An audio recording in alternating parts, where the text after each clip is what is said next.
The broadcast is now starting. All attendees are in listen-only mode.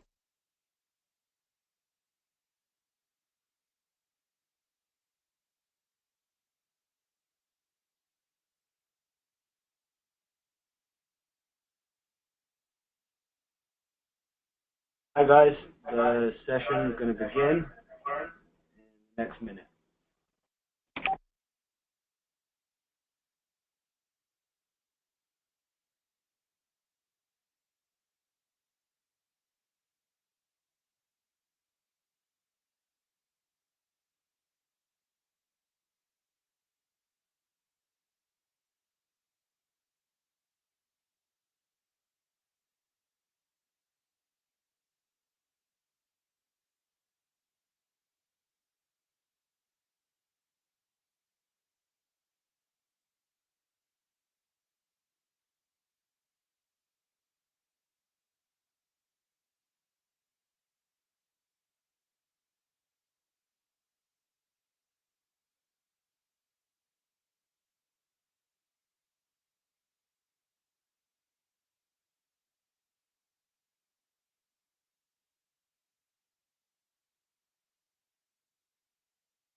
Hi guys, thank you very much for joining us this morning or this afternoon, wherever you're from.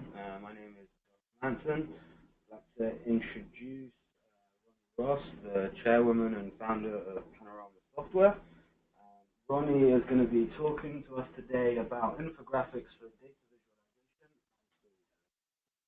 Much. Any questions, just send us through and we'll get to them right at the end. Thank you. Thank you so much. Hi guys, so my name is Ronnie Ross. I founded Panorama, I'm the chairman, and I really have an extremely exciting subject to talk about. I think you will just love it. The issue we want to talk about is infographics for data visualization and storytelling. Now, what is infographic? We know about infographics. These are graphic visual representations of information, data, or knowledge that are intended to present information quickly and clearly. Now, the thing about infographic is that they can really improve cognition by utilizing graphics to enhance the human visual system's ability to see patterns and trends. We all have a much more likely capability to understand patterns and trends when the thing that we look at really speaks the subject matter of what is of interest to us. And infographics have proven to be a fantastic tool that enables people to grasp complex data relationships in a way that is intuitive and business-oriented. So instead of using these cryptic tables and complex graphs that are so unintuitive and don't really make sense from the first minute that we look at, and they actually require close scrutiny and careful inspection, the use of common, well-understood business graphics in order to deliver the same information enable us to deliver this information in an intuitive way, a way that makes sense even from a distance, a way that is a great relief to the business user. Now, infographics have been in use for quite some time, but mostly in a static way, poster-like, describing static situations. These infographics were not really tied to live data and therefore did not change when the data changed. You could not drill down on them or slice or dice them. And what we want to describe to you today is a new kind of infographics, live, dynamic infographics that change when the data changes so that you can drill down into them, you can slice and dice, and they're part of a decision-making process, and they engage a team and enables them to collaborate in order to solve problems together. So just as a small introduction, we know that we all live in exponential time and that the data that we get exposed to are actually endless. It comes from multiple sources. There is a huge wealth of information. And this could be incredible, but it could also be overwhelming. Because to really get to the right data at the right time in order to be able to act, which is what we really care about, we have to go through so much effort. We take the data and we have to prepare it, and usually IT does it. And then we have the database guy has to prepare it and then work on it so as to make it useful. And the business intelligence guy has to model it. And the analyst has to do some analysis in order to show it. And by the time it gets to you or to the business user, it's really very late, It's a big, fat, ugly report that doesn't have any intuition into it. It's very difficult to see insights. It's very difficult to understand what is really going on.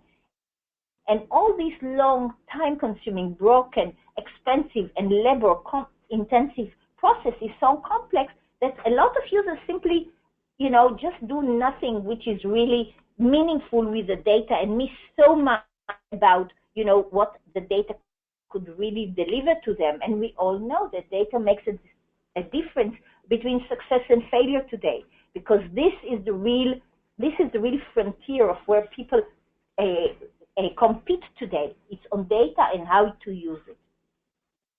So imagine that we had this magical solution, something that who could proactively push the right insight to the right user at the right time, and do that through a visual storytelling environment so that everything is fast, easy, automatic, secure, and affordable. This is what we're all aiming to. Get the data on one hand and come out with a real meaningful business insight on the other hand, and do everything here in the middle almost automatically, as much as possible. And that's really what we're going to talk about. And the first phase that we're going to talk about today is about this visualization. How we are going to provide a concise picture that immediately makes sense to the user, doesn't have to go and train and try to understand if what he is looking at is meaningful. He sees astonishing dashboards with simplified infographics, so they really make a huge difference in the way that he can interpret the data and understand what is going on. So a typical screen with infographics for data visualization looks like that. It does have a lot of items that are so intuitive, that are business oriented. It is really the next generation of self-service smart visualization solution. And what we are looking at is the ultimate decisions platform for the everyday business user. So I want to tell you I want to tell you a short story and walk you through an issue and some solutions and the way that some people can use this automatic visualization and insights that are explanatory to the business user in a very intuitive way. Okay? So here we are. We have an issue. We have a dashboard. That's an example of a dashboard that uses infographics.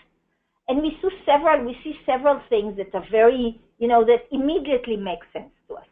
First of all, when we look at the map, we all know about the red things and the green things and understand that probably the red things are not performing as well while the green things are performing well.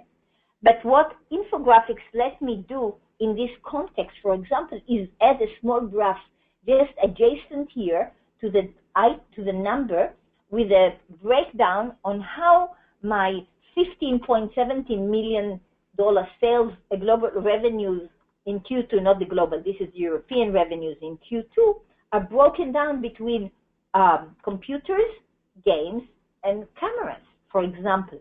Or if I look at this element here, I can see how the Q2 revenues were not as much as I expected, and it's very intuitive to see exactly how much we missed out of the target of what we were hoping to do. We were hoping to be here, and we only got up to here. And what is even more intuitive is this additional infographic where I see the average sales by month, and I can see the June average sale and how it compares to what we really wanted it to be. And what is interesting is that inside I can see the progress of what it was like over the last 6 months, not only in this month, but also in the 5 months that preceded us, which months were doing well and which months were doing not so well. And if we look here, we can see, the quarterly revenue for the last 12 months with a product contribution. So we can see what contributed better, whether it was games, whether it was cameras, whether it was computers, and, how they progress and who did well and who didn't do so well during that period of time. But say I want to understand what happened with Q2 revenues and why we didn't meet the target that we had of $100 million. So I look at my users bar, which is something, that enables me to collaborate on a data-specific way. And I can try and look up Eric Crawford, the guy who's in charge of sales, and I want to drag him and ask him about this infographic. Now, remember, this infographic is a live data element that changes as the data changes, and it also reacts to what I'm doing. So when I click on Eric Crawford and drawing on top here, a discussion pane opens up on my left-hand side, and I can see Eric Crawford is the person I'm discussing with, and immediately I got information that refers to the data that I'm looking at, and I can ask why we didn't reach the target, okay? And I can tag that and just ask him. Now, nice thing, if your system is designed well, when Eric Crawford will receive a message that I'm looking for him and that I have a question for him, and when he opens up that question, he will be able to click on a button there and see exactly what I saw when I asked him the question. This is very crucial for collaboration. One of the major issues that people have when they try to solve problems with business intelligence systems is being able to share exactly what is it that they want to investigate together.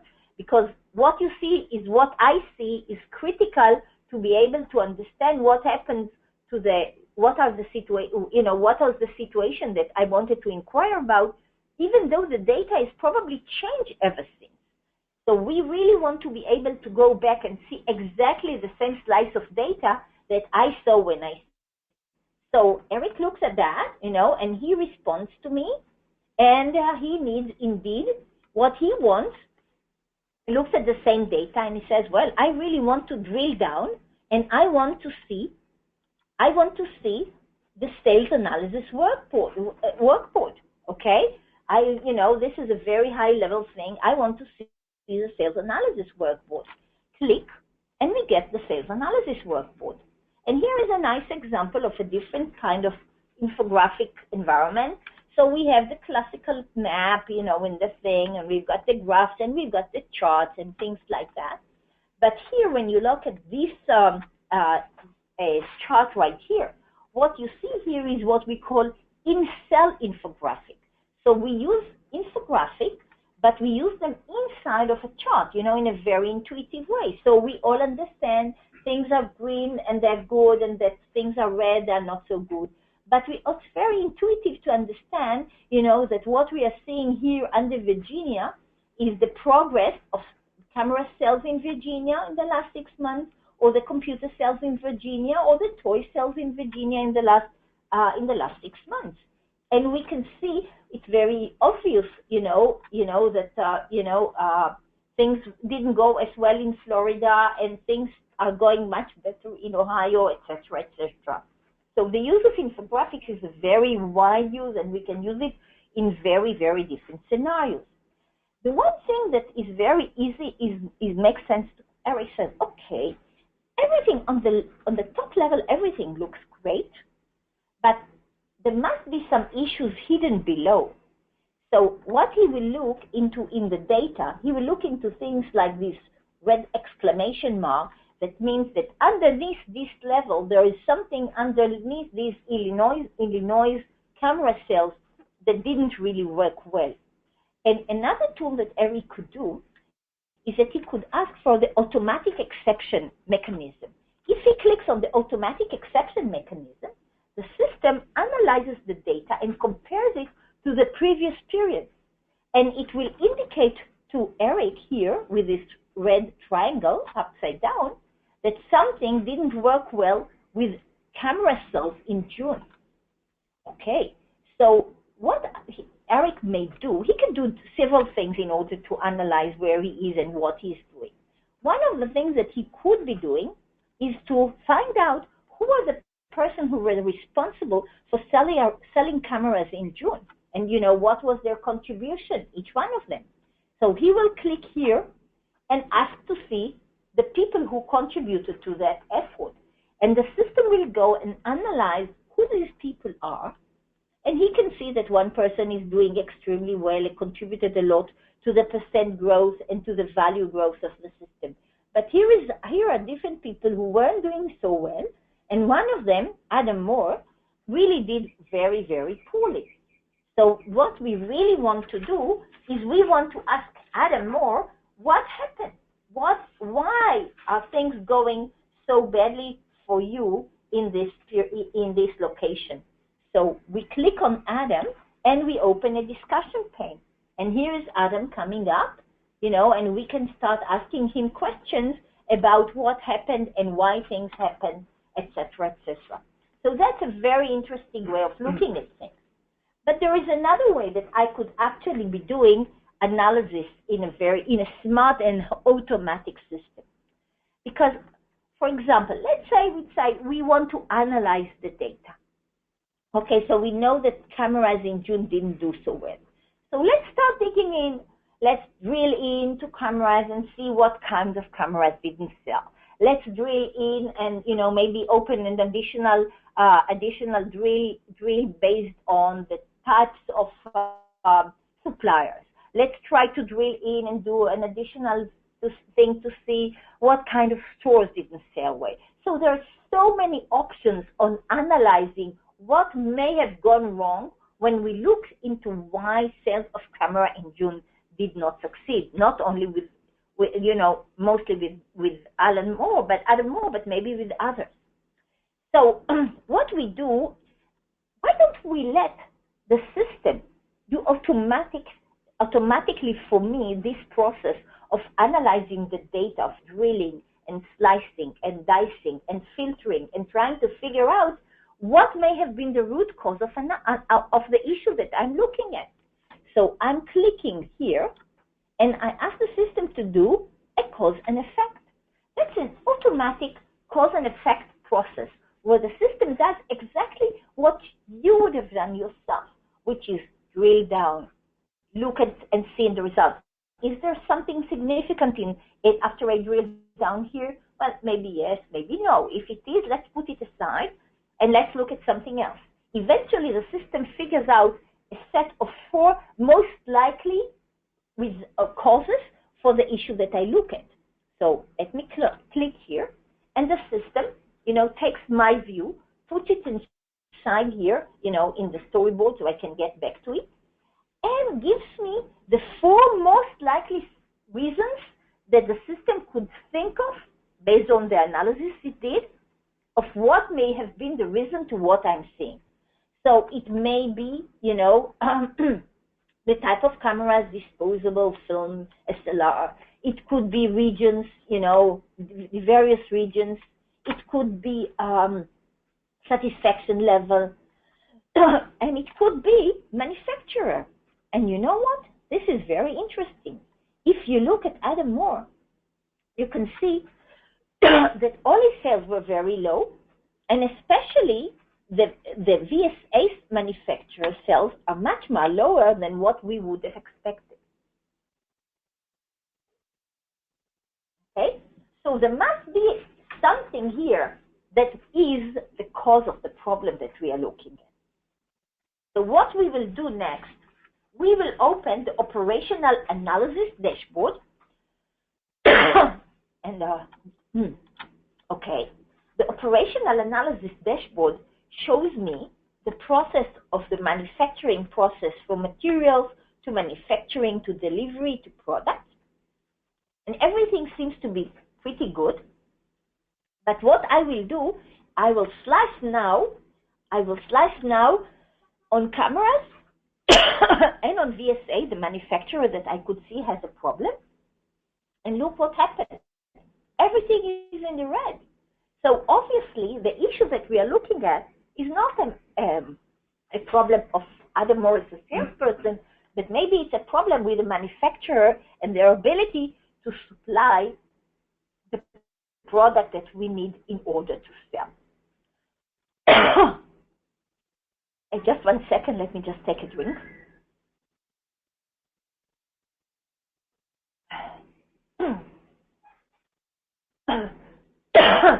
So, with this small story, what we can see is how a system that has visual access to huge amounts of data can present it in easily digestible visuals.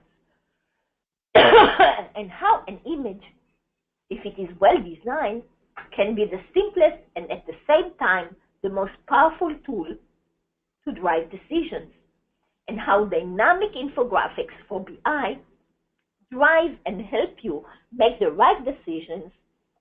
And if you combine dynamic infographics with smart reasoning technology like automatic insights, automatic cause and effect, data-driven collaboration, all this can really shorten the process, make you discoveries, and get you from data to insight automatically.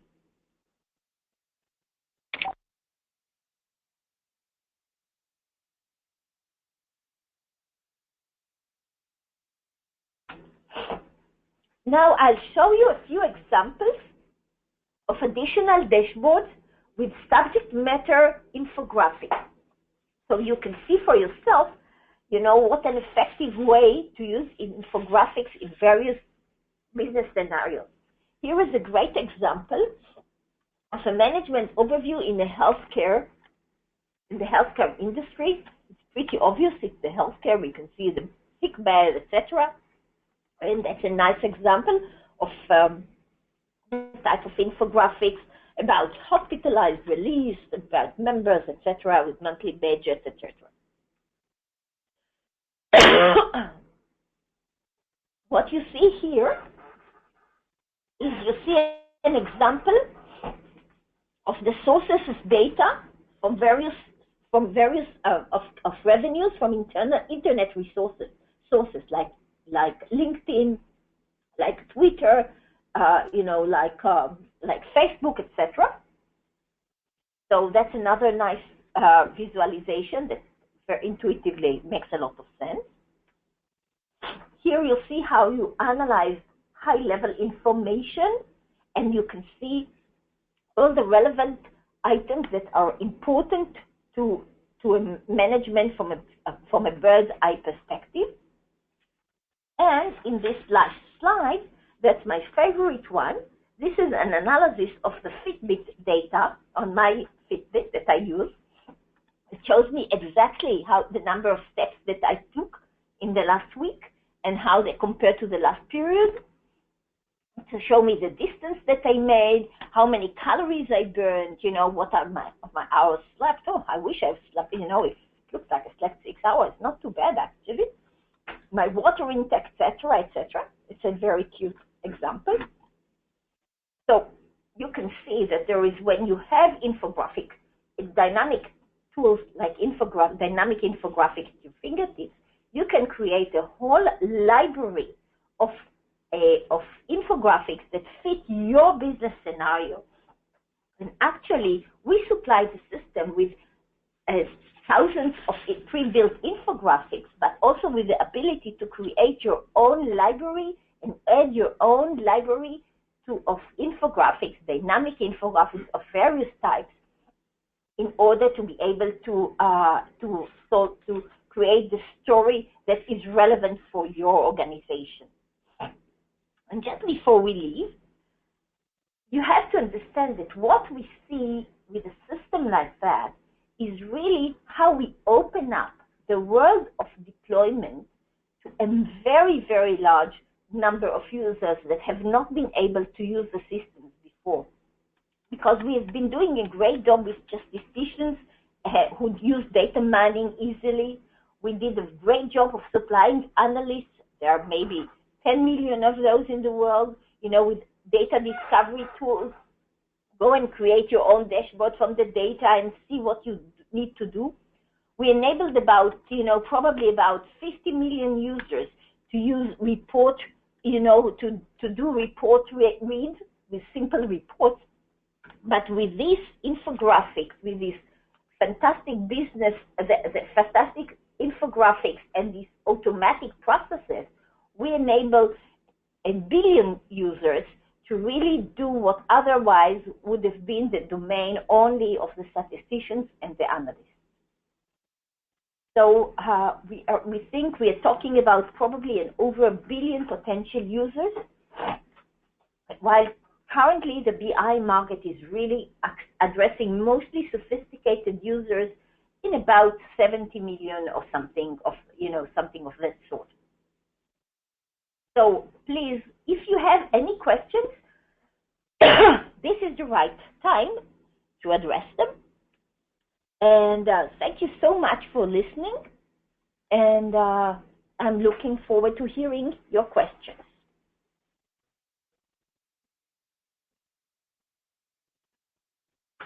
Thank you very much, Ronnie. That was an incredibly insightful 25 minutes. We actually have a few questions coming through right now, so if you stick with us.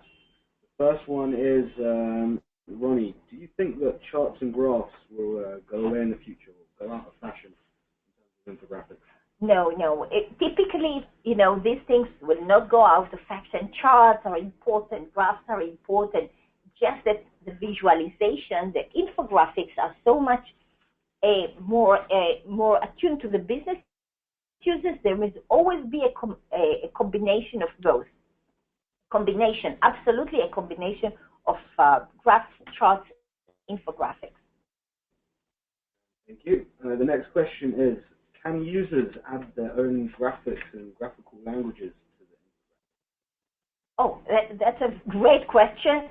I think I referred to it in my talk earlier. Yes, users can create their own libraries of infographics, with any type of both our own internal development environment and external tools, and add them in and build their own libraries and their own directories of libraries.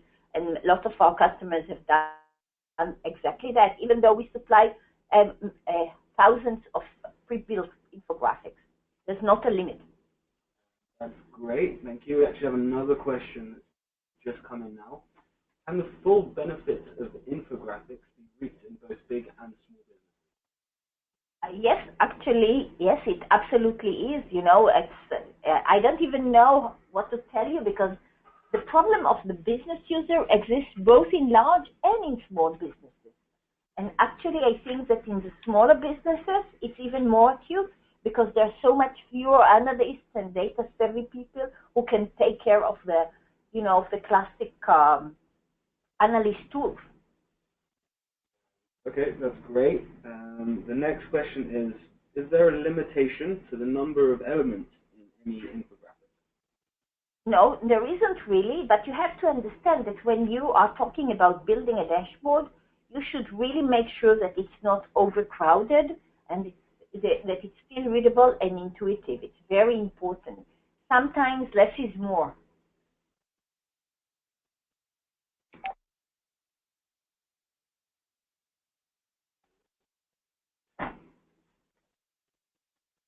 So the next question that we have, what tools are businesses currently or generally using to view their infographics? So Panorama has developed the first dynamic infographic-based BI environment, which is our Nectar tool. You can see it, by the way, on our website, www.panorama.com, and you can actually request a live demo, you know, as part of what you're doing. It works on top of any databases, not only on, it can work on Oracle, it can work on anything, on SQL, of course, you know, and Excel, whatever you need. It works, you know, we access practically any data source out there. And we've been the first company to actually discover the value of dynamic infographics and develop it as part of our BI offering. Great. And then the last question, what security measures can be implemented to protect infographics? So it's not just infographics. Security measures have to protect every BI system that you use.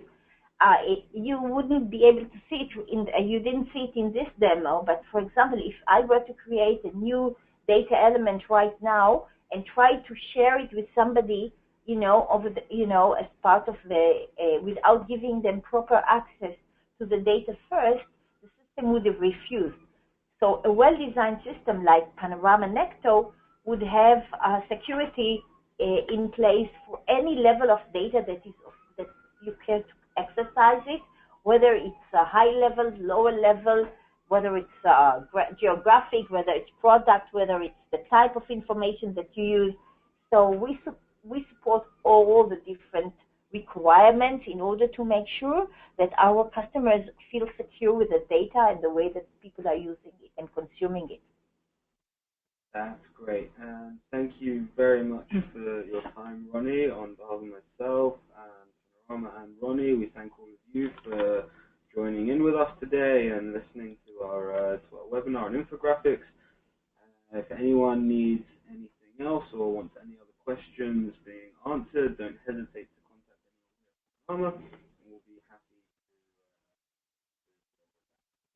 to have a great week and take care. Thank you so much, and I apologize for, you know, having all these coughing issues in the middle. Thank you.